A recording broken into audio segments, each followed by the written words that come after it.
तस्य मनोभारो भारो नात्मविदो बभो। हम लोग उस ग्रंथ में श्रवण किए हैं,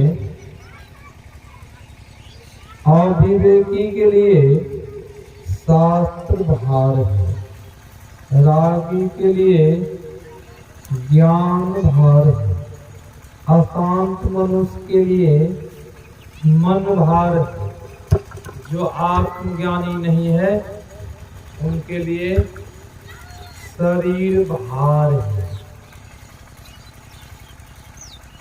लोग सुने, बहुत गुरु विषय है। विषय गुरु ये है, जो अविवेकी है, मूर्ख आदमी है, उनके लिए शास्त्र पुराण उपनिषद ग्रंथ क्या है, भारत। संत महापुरुष कहते हैं, समझाते हैं। क्या समझाते हैं? इस शरीर में जो निवास है, जिनके हेतु हम आप चल रहे हैं, फिर रहे हैं, संसार को देख रहे हैं, वह कौन है? कि उन्हीं को सुन रहे थे। जब किसी की मृत्यु हो जाती है, वह आत्मा निकल जाती है, तो शरीर, आंखें, मन, इंद्रियां उसमें चलता है। किसी की मृत्यु हो जाती है, बड़ा से बड़ा विद्वान का शरीर हो, बड़ा से बड़ा धनवान का शरीर हो, बड़ा से बड़ा गरीब आदमी का शरीर हो, आत्मा निकल जाने पर क्या शरीर काम करता है? कहेंगे महाराज नहीं काम करता है। तो शरीर को क्या करते हैं?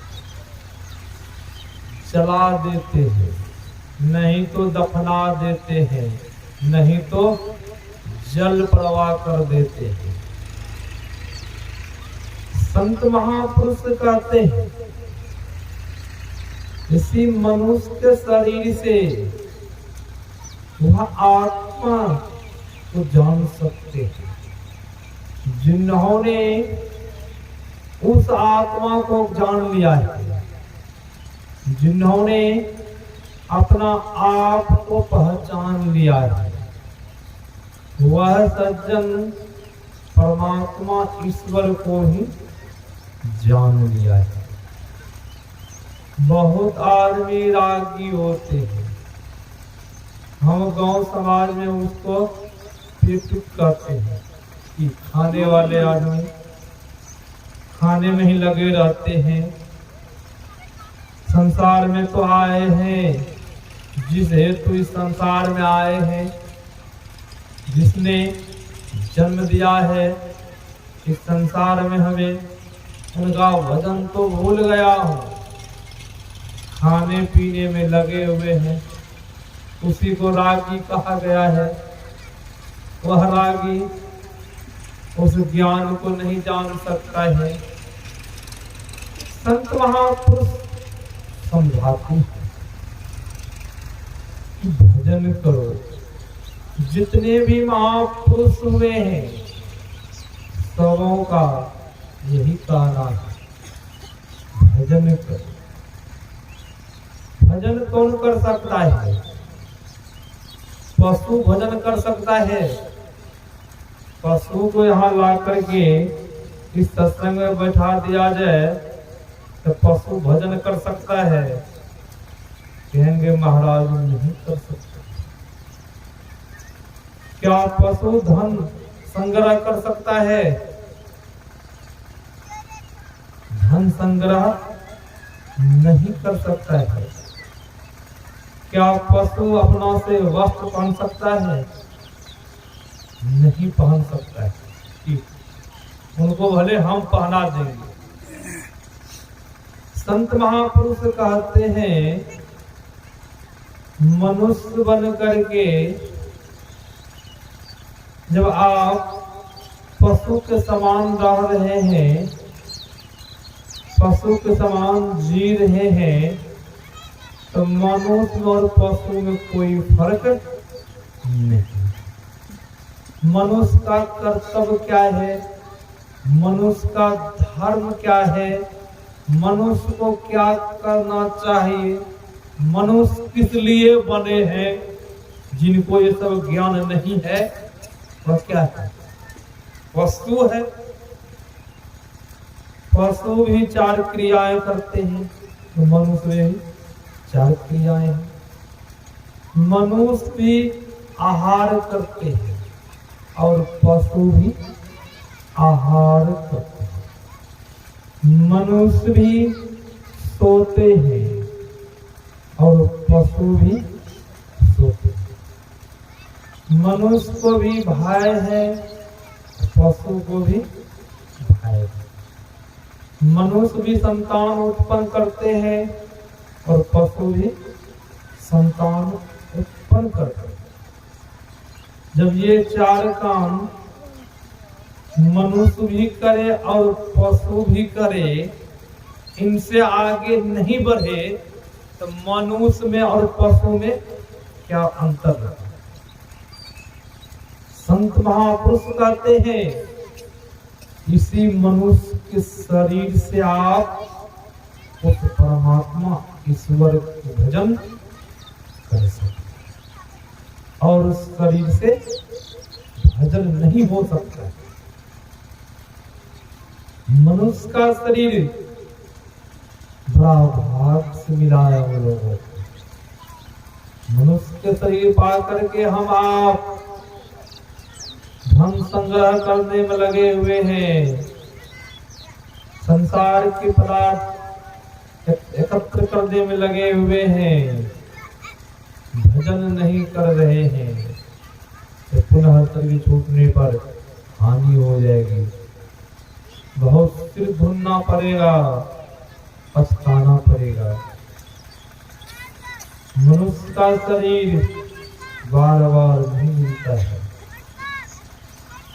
मनुष्य के शरीर पा करके उत्तम कर्म नहीं किया तो बहुत हानि।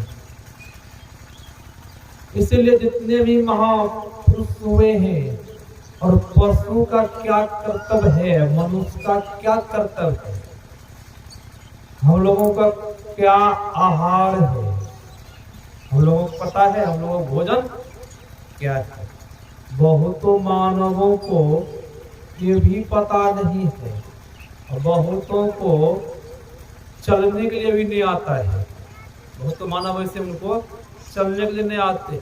बहुतों को कोई खाना पेशाब करने के लिए भी अभी तक नहीं आता है। कैसे पेशाब करना चाहिए, कैसे पैखाना करना चाहिए, बहुतों मनुष्य को ये भी पता नहीं। एक गांव में एक व्यक्ति रहता था। वह व्यक्ति किसी का बात नहीं मानता था।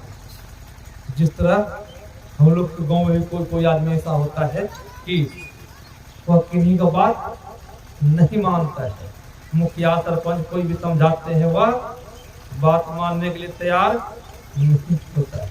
उनको जो मन होता है वही करता है। उनको क्या कहेंगे? हट्टी मनुष्य कहेंगे। कि उसी तरह उस गांव में एक मनुष्य रहता था। तो मनुष्य ने बहुत सुंदर घर बनाया। वह आदमी, अकेला आदमी घर बनाया। उनका पुत्र जो हुआ वह भी उसी तरह करता था। श्रीमद् भागवत पुराण में कहा है, भगवान श्री कृष्ण ने बड़े का अनुसरण छोटा करता है। किसी का पिताजी खैनी बीड़ी सिगरेट पीते हैं, उनका पुत्र भी स्वाभाविक है वह खैनी बीड़ी गांजा अफीम ये करेगा, क्यों? उनका अनुकरण करता है। अभी हम लोग कुल देवता को पूजते हैं कि बहुतों को मैं कहता हूँ कि कुल देवता को पूजना छोड़ दीजिए न, तो कहता महाराज मेरे पूर्वज पूजते आए हैं। क्या कहा उसने? मेरे पूर्वज पूजते आया है। और बहुतों का पूर्वज हुक्का पीते हैं, उनके पोता पोती भी हुक्का पीते हैं, क्यों? कहते महाराज मेरा पूर्वज करते आए हैं, इसीलिए पूर्वज के लेकर के हम कुल देवता को पूजते हैं, पीढ़ी बनाते हैं, घर बनाते हैं। पूर्वज जिस नियम से करते आए हैं उसी नियम से हम लोग भी परंपरा करते आ रहे हैं। अब उसी तरह वह सज्जन, वह मानव बहुत दुराचारी, उनको नहीं चलने का ढंग, नहीं पेशाब करने का ढंग, नहीं बातचीत करने का ढंग, किनसे किस तरह का बातचीत करनी चाहिए उनको भी पता नहीं। उस सज्जन तो घर बनाया, वह सज्जन बहुतों का आप देखे होंगे, कहीं रास्ते रास्ते चल रहे हैं, अब उधर माताएं लोग हैं, उनको यही पता नहीं महामूर्ख को वहाँ माताएं लोग हैं, बस वहीं खड़ा होकर वहीं पेशाब करना शुरू कर देते, उनको पता नहीं है कहाँ कौन है, क्यों? महामूर्ख, उनको पता नहीं है। उसी तरह वह सज्जन था, वह मानव, उनको पता नहीं था कि, और किसी को बात तो मानता नहीं था, गांव समाज के उनको ज्ञान होगा। ज्ञान किनको होता है? जो कोई बात मानता है, नहीं को ज्ञान होता है। कोई माता, कोई लड़का है, आपका लड़का है, आपका बात नहीं माने, गांव समाज के बात को नहीं माने, मुखिया सरपंच के बात नहीं माने, तो उनको ज्ञान होगा? उनको ज्ञान नहीं होगा, क्यों? वो महामूर्ख है। और उसी तरह वह महामूर्ख पेशाब कर रहा था, खड़ा होकर के पेशाब कर रहा था। उसी होकर के महात्मा जी गुजर रहे थे। महात्मा जी उनसे कहते हैं क्या जी आप यहाँ पेशाब कर रहे हैं? तो वह आदमी महात्मा जी पर बिगड़ गए। महात्मा जी सोचे ये महामूर्ख ऐसा है, इनको मैंने अच्छा बात कहा, मुझ पर बिगड़ गया, तो इनका पुत्र कैसा होगा? पुत्र को देखना चाहिए। जब महात्मा जी उनके बारे में पूछा उस गांव समाज के आदमी से, तो महात्मा जी को बता हुआ घर है उनका, घर बता दिया। जब महात्मा जी उनके यहाँ जाते हैं तो उनका पुत्र जो था घर के छत पर से पेशाब कर रहा था। तो महात्मा जी को बड़ा आश्चर्य हुआ, बाप को जमीन पर से पेशाब कर रहा था, इनका पुत्र जो है छते पर से पेशाब कर रहा है। मतलब क्या? अज्ञानता के कारण, तो ज्ञान नहीं, इसीलिए हम लोगों को भी ज्ञान नहीं है। हम लोग तो मनुष्य है, हम लोगों को ज्ञान नहीं। यहाँ बात आ जाएगी क्या महाराज हम लोग तो मनुष्य है, ज्ञान कैसे नहीं है? तो संतों ने कहा है हम लोग मनुष्य तो है, हम लोगों का मुख्य भोजन क्या है? क्या है मुख्य भोजन? रोटी चावल दाल यही न है, तो न खाते हैं। तो मीठ मांस तो नहीं है न है? कहेंगे नहीं महाराज मीठ मांस भी है। संत महापुरुष ने कहा है शाकाहारी प्राणी जब जन्म लेता है, जब मनुष्य जन्म लेता है तो उसकी आंखें खुली रहती है।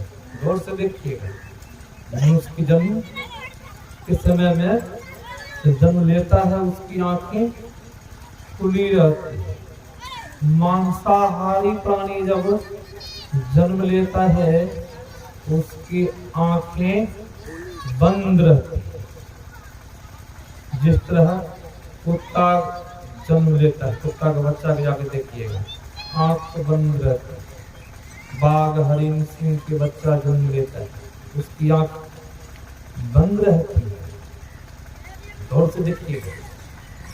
और शाकाहारी प्राणी का नाखून चिपटा हुआ रहता है ना, दांत उनका सॉफ्ट रहता है।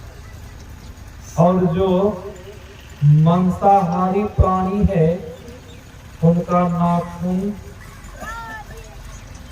नोकीला रहता है, उनका दांत नोकीला रहता है। जो शाकाहारी प्राणी है उनका दांत सख्त होता है, नाखून सख्त होता है और उनका नोकीला होता है। इसलिए नोकीला क्यों नोकीला बनाया है? वह कोई भी जानवर को मार के खा सकता है कि इसलिए नोकीला बनाया है। दांत भी उनके नोकीला बनाया है, किसी को पकड़ेगा मार के पकड़ के। और शाकाहारी प्राणी मुंह से जीभ से पानी पीता है, पानी उठा के पीता है। मांसाहारी प्राणी देखिएगा पानी को जी से पीते हैं, चाट चाट के।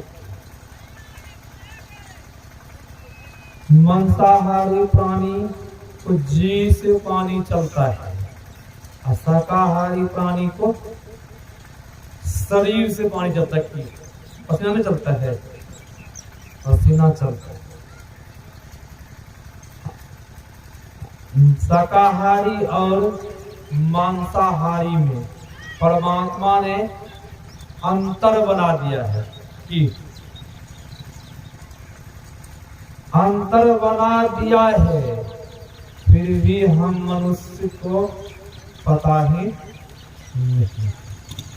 हम लोगों को जो नहीं खाना चाहिए वह ग्रहण कर रहे। संत महापुरुष कहते हैं जिनको आप अभी मार करके खा रहे हैं, अगले जन्म में आपको मार करके वह खाएंगे।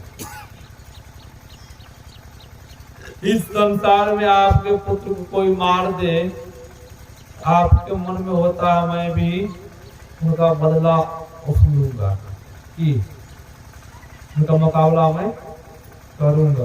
क्या परमात्मा के सब संतान है, उनको जो मार मार के आप खा रहे हैं, क्या वह बदला नहीं उस लेंगे?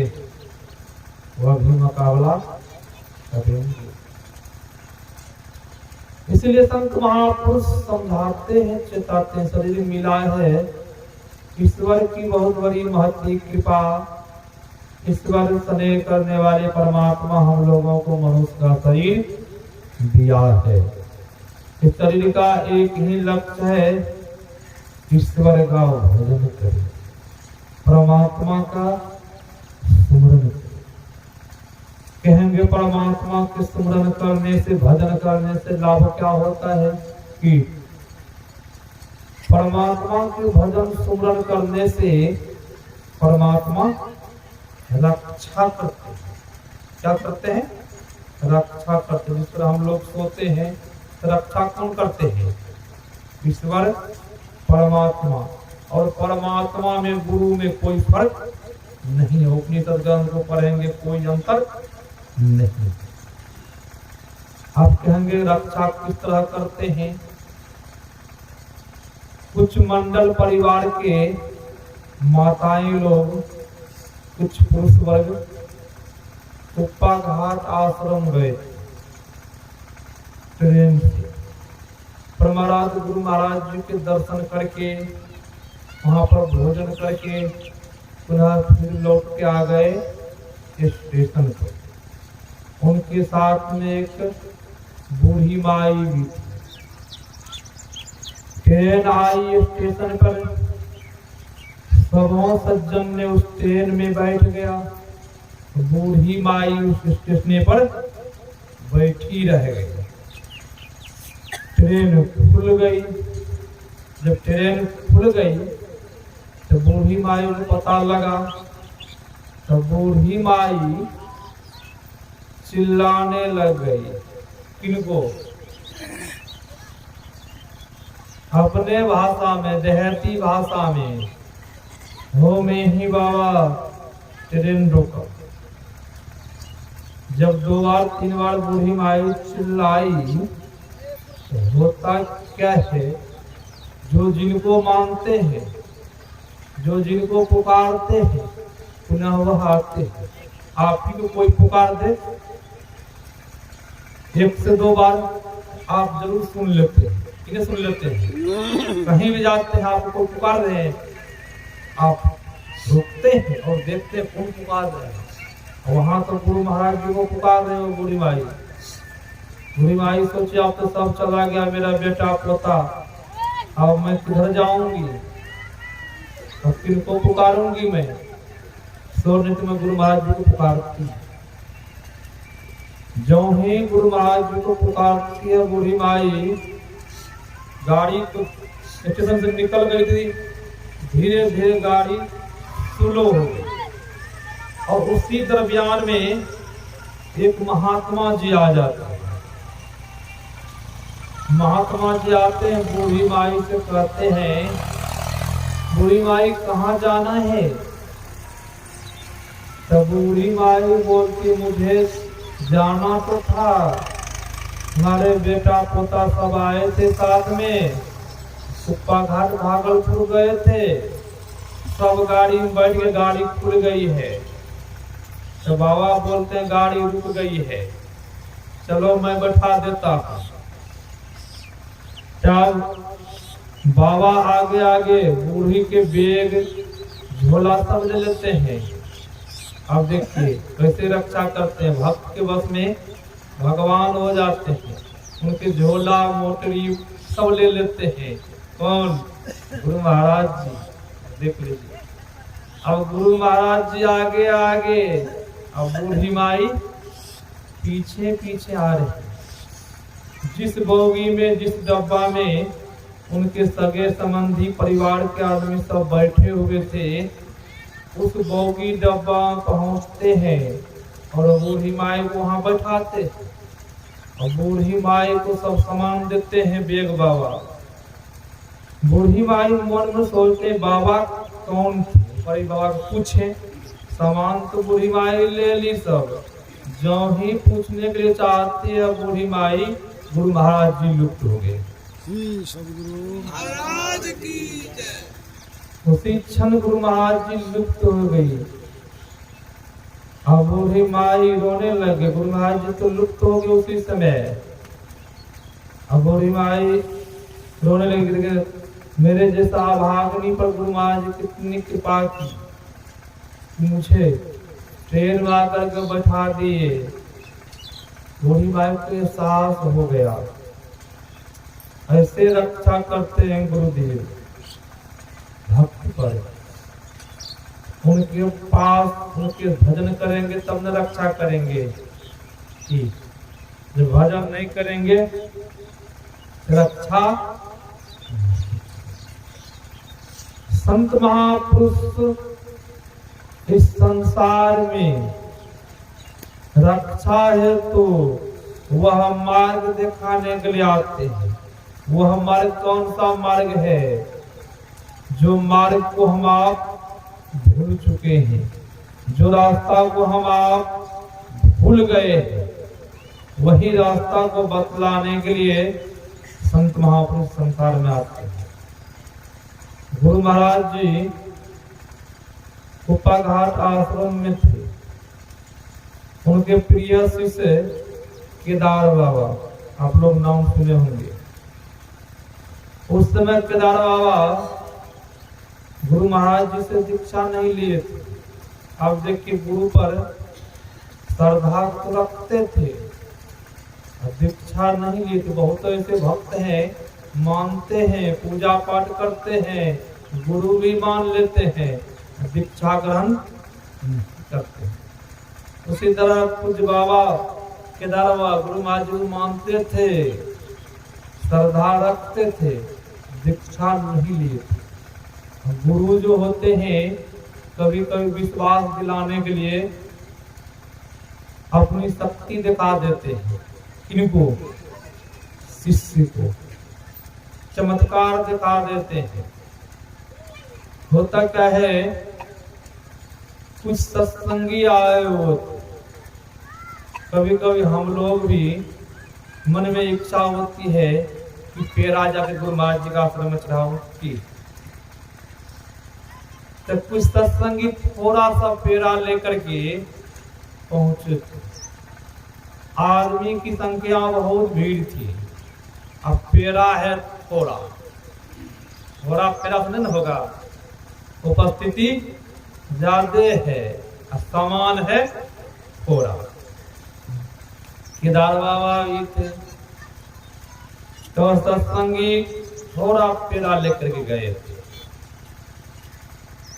पेड़ा केदार बाबा को दिए, केदार बाबा पेड़ा को गुरु महाराज जी के चरण में चढ़ा दिए। जब सत्संग समाप्त हुआ तो पूज्य गुरुदेव केदार बाबा को कहते हैं, इस पेड़ा को वितरण करवा दीजिए। तो पूज्य केदार बाबा कहते हैं, हजूर पेड़ा तो थोड़ा है, आदमी की संख्या अधिक है, गुरु महाराज जी आज्ञा तो वितरण करवा दो। अब दे दिए। पेड़ा जब वितरण करवाने के लिए जिनको दिए तो थोड़ा थोड़ा पेड़ा देते हैं, तोड़ तोड़ करके। गुरु महाराज जी की आज्ञा हुई कि 100 पेड़ा दीजिए। अब पूज्य केदार बाबा हमको बहुत आश्चर्य हो रहा है, मन ही मन, पेड़ा तो 2 4 5 पेड़ा है, एक एक पेड़ा देंगे, आदमी अधिक है, पेड़ा होगा। गुरु महाराज जी कह रहे हैं 100 वितरण करवाइए, एक एक पेड़ा। तो गुरु महाराज जी इस तरह बोले, एक एक पेड़ा वितरण करवाइए। तो पूज्य केदार बाबा जो वितरण कर रहे थे उनसे कहते हैं, एक एक पेड़ा सबको दीजिए। एक एक पेड़ा वह देने लग गए। एक एक पेड़ा देते देते सब पेड़ा वितरण भी कर, सब आदमी वितरण भी कर दिए, फिर भी पेड़ा बच गया, फिर भी पेड़ा बच गया। केदार बाबा को बड़ा आश्चर्य हुआ। गुरु जो होते हैं परमात्मा, गुरु में कोई अंतर नहीं होता। फिर केदार बाबा भी गुरु महाराज जी से दीक्षा।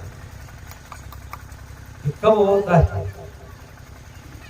तो कभी कभी शिष्य को विश्वास दिलाने के लिए अपने शक्ति का प्रयोग करते हैं, दिखाते हैं।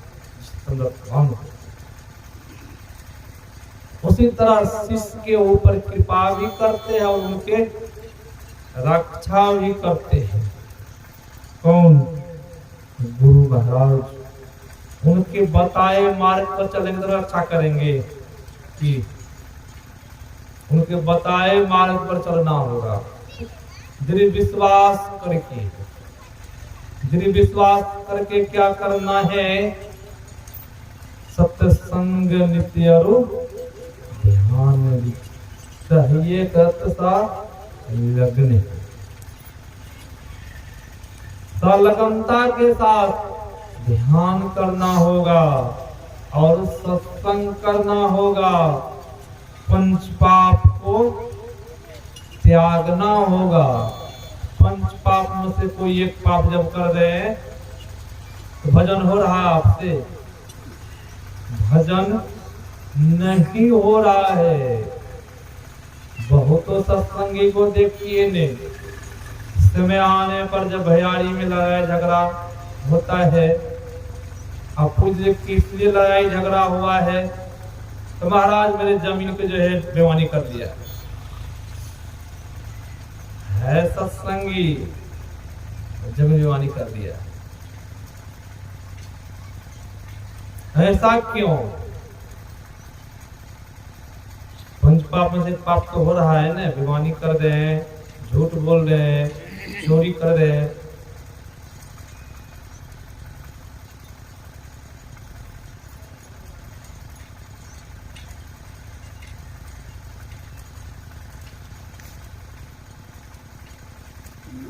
श्री सद्गुरु महाराज